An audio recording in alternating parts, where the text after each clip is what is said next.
देखो पार्थ, वो रहा सूर्य और ये रहा जयद्रथ। भगवान कृष्ण के इस एक वाक्य ने समस्त कौरव सेना की हंसी को पल भर में चिंता में बदल दी थी। जयद्रथ कौरवों की एकलौती बहन दुशाला का पति था। उसने कठिन तप करके शिवजी से यह वरदान प्राप्त किया था कि वह एक दिन के लिए अपने शत्रु पांडवों को युद्ध भूमि में रोक सकता है, जिसके चलते उसने इस वरदान का प्रयोग अभिमन्यु का वध करने के लिए किया। युद्ध के तीसरे दिन गुरु द्रोणाचार्य ने चक्रव्यूह की रचना की थी, जिसको तोड़ पाना लगभग नामुमकिन था। कौरवों ने अभिमन्यु को उस चक्रव्यूह में फंसाकर उसका वध किया और जयद्रथ ने उसके वरदान की शक्ति का प्रयोग करते हुए समस्त पांडव सेना को उस चक्रव्यूह के बाहर ही रोक के रखा था, जिसके कारण वे कोई भी अभिमन्यु की रक्षा करने अंदर नहीं जा पाए।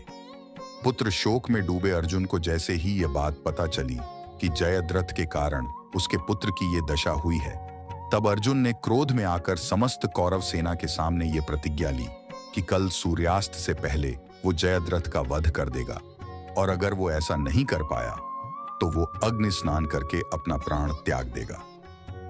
कौरव इस बात को एक सुनहरे मौके की तरह देखने लगे और सोचने लगे कि अगर उन्होंने कल जयद्रथ को बचा लिया तो अर्जुन खुद ही रास्ते से हट जाएगा। इसी कारण से अगले दिन युद्ध क्षेत्र में कौरवों ने जयद्रथ को हजारों की तादाद की सेना के बीच सुरक्षित किया, ताकि अर्जुन उस तक चाह के भी न पहुंच पाए। लेकिन शूरवीर अर्जुन एक एक करके सारे महारथियों को परास्त करके आगे बढ़ता गया और अभी सूर्यास्त होने में बस कुछ ही पल शेष था। लेकिन अभी भी उसको हजारों की तादाद में खड़ी सेना को भी परास्त करना था।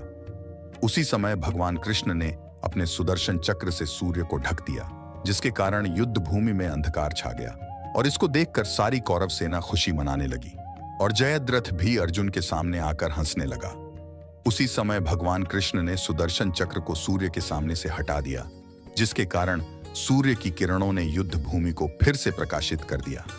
अभी जयद्रथ भय से कांपने लगा, किंतु अभी भी उसको मारने में एक दिक्कत थी, और वो यह था कि जयद्रथ को उसके पिता वृद्ध क्षत्र से यह वरदान प्राप्त था कि जो भी जयद्रथ का वध करके उसके शीश को जमीन पर गिराएगा, उसी क्षण भस्म हो जाएगा।